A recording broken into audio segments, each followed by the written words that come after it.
Action. Thanks. Hey guys, it's Angie, and for this week's video, I'm going to be telling you guys 4... I meant 3. I'm not really all that sure what I was saying when I said 4. miniature story times, I guess, about times that I've done something weird. So the reason why I'm doing mini story times is because, like, they're not significant enough to make, like, full story times, or they're not significant enough to, like, or, like, long enough, I guess, to make full story times. One of the story times I think has more details with it, and then the other 3 are just, like, small, like, really, really small. The first one, like, I could have made into its own story time, but I didn't, because nobody would have watched it. These stories might be kind of, like, I don't know, like, lame. I don't know. I'm not good at story times. Nothing happens in my life. I don't know. Okay, so the first story time is about a certain news anchor man kind of guy that embarrassed me on live television. So for the sake of, like, not getting in trouble with, like, him, I'm gonna call him Richard Fletcher. There we go. So I was at the summer camp that I went to. This was, I think, in 2012, I believe. It was just like a normal day, but Richard Fletcher and his, like, news crew were coming in to, like, interview the summer camp and, like, talk about it on like, television. If you got there really early, you could be in the, like, in the news thing. So I got there really early, as normal, because I had to be dropped off that early. They basically had us all sit in, like, this weird, like, half circle, I guess. And we had to, like, act like we were doing our artwork, like, oh yeah, I'm totally painting, but really there's no paint on the brush, kind of thing. I had a pet rock that I was painting, because I was 11. And I also had a paper mache, like, rainbow man that I think was kicking a ball or something. Those were the things that I was, like, painting or, like, working on. Bear in mind, like, he came every single year. Like, this wasn't just, like, the first time that he came, so, like, I knew him. Like, I was, like, aware of who he was and, like, everything. I knew how this worked. And so, like, before we started shooting, he was talking to the kids. I was sitting next to him and I was like, hey, Richard Fletcher, do you think maybe you could interview me this year? He would, like, interview kids. So I was like, so he was like, yeah, sure, no problem, I'll interview you. So I was like, yes, this is my big break. So then it was time to actually, like, shoot. So he went up to the front and he was like, hello, my name is Richard Fletcher and this is this news channel and I'm here at this place talking to these children. So while he was doing that, he was like, apparently last year I skipped over Angie.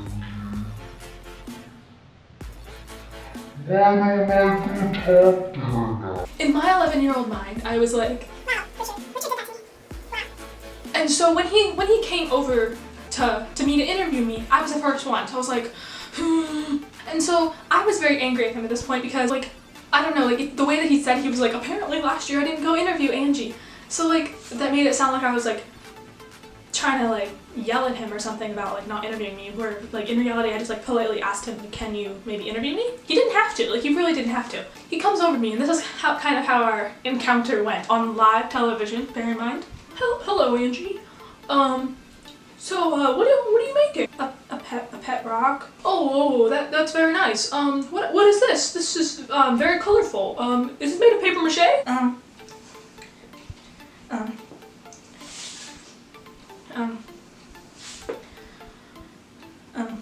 Well, Angie, you wanted me to interview you, you gotta talk. Yeah. Okay, I think we've had enough of her. Then he just walks away. That was the most embarrassing thing I think that has ever happened to me. I, like, was a turtle. I crawled into a shell and just died. It might not seem that embarrassing, but, like, it was so embarrassing. Oh my goodness. Every single year since then that I've seen him at the summer camp, or he came to my school last year, I've just kind of been like, oh no. Okay, so this next little story thing happened at Playlist Live. Playlist Live is a YouTube convention that is held in Orlando, Florida. It's also held, like, up in, like, the New England area of, like, America, but the main one is in Orlando, Florida. Well, I was there, I was hanging out. I've made a video about it. I'll, like, leave a link somewhere, I don't know. I made a video about my experience at Playlist and stuff if you want to, like, see that. So this convention is Friday, Saturday, Sunday. You go home Sunday, you get there Friday kind of thing. Saturday, there was this huge stampede at night, and basically everybody said that they were chasing after, like, JC Caitlin and Kian Lawley, I think. So I was like, oh yeah, boom, I'm gonna go meet them, like I'm gonna join this stampede. Bear in mind that there was like probably 3/4 of the hotel, and this is a huge hotel, like it's a fancy hotel, like there was so many people. 3/4 of the hotel was probably in this stampede. So like that's a lot of people. So we're like booking it, we're literally going so fast down this hallway. I'm running with my friend. We've lost our other 2 friends, but we know that they're safe because they're like together and work together. I'm wearing flip-flops, so it's not very easy to like run in flip-flops, as you might know. So everybody that's in this huge stampede just like stops. So there's like poles holding up the like the ceiling, I guess. So we're like leaning against a pillar pole thing, and then everybody's just like starts running again. They're like, we found them! Me and my friend go to get up, and we go through this little shortcut, I guess. It was like a tiny little room that still led to the same area, but you didn't have to go all the way around. And what I didn't know, but everybody else I guess did, is that there was 2 like poles that held up like little ropes, you know, like when you wait in a line and there's like the pole with the rope and then the pole with the rope. There's 2 of those, and then there was a space in the middle. So everybody was running through the space, but then they were occupying like the outsides too once they went through. So it just looked like you could go right through. So I'm running, trying to catch up with everybody, and I run and I topple over this pole. It was a huge pole. I think it was like metal or something. It hurt so bad. I topple over this pole, and my phone goes like, I was holding my phone, so my phone goes like out of my hand and like slides across the ground. I can see it slide across the ground, and I'm like, no. And then since I stopped running, everybody behind me didn't see that, and they just continued running. So then people fall on me, and I'm like, little 13-year-old me was just like,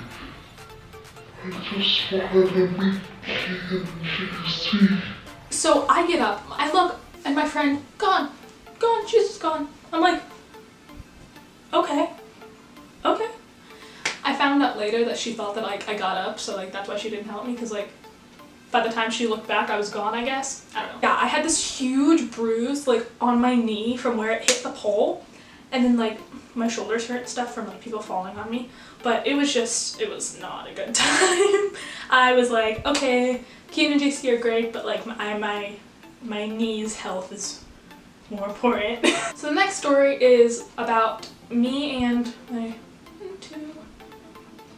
I think it was like 4 or 5 of my friends. No, it was 4 because I make 5. Yeah. 4 of my friends. We were at the mall. We have 1 guy and then we have 4 girls. So we were all in Sephora, and we were just like hanging out in Sephora, like looking around and stuff. And we said to our one friend who's a guy, we were like, let's do your makeup. And then he was like, okay, because like he likes makeup and stuff, so like it was fine. We were being quite sanitary about it. We were getting like the little cotton swabs and like putting those in the product instead of just like putting the little like spoolie stuff like on him, because like that's unsanitary. But since we were like 14, I guess the people were like, who are you guys? Because this lady comes over to us and goes, girls, this is not a beauty parlor, this is Sephora.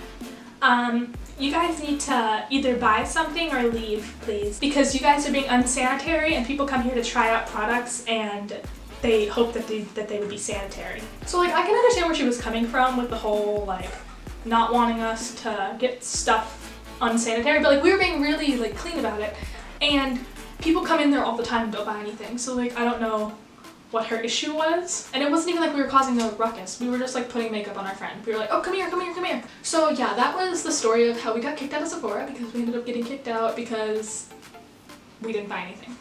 She was like, okay, like you guys need to leave now. I was like, okay. That's it for this week's video. If you liked it, please give it a like and subscribe so that you never miss a video if you like me. If you don't have to subscribe. I'm not forcing you to do anything, but I appreciate it. And I'm gonna try to get on a more consistent upload schedule, maybe every Tuesday, considering that my last video was posted on a Tuesday and this is probably gonna be posted on a Tuesday, I think. So my camera died right as I was trying to finish the rest of the video. Yeah, so what I was saying after my camera died, I'll see you guys in next week's video. Goodbye.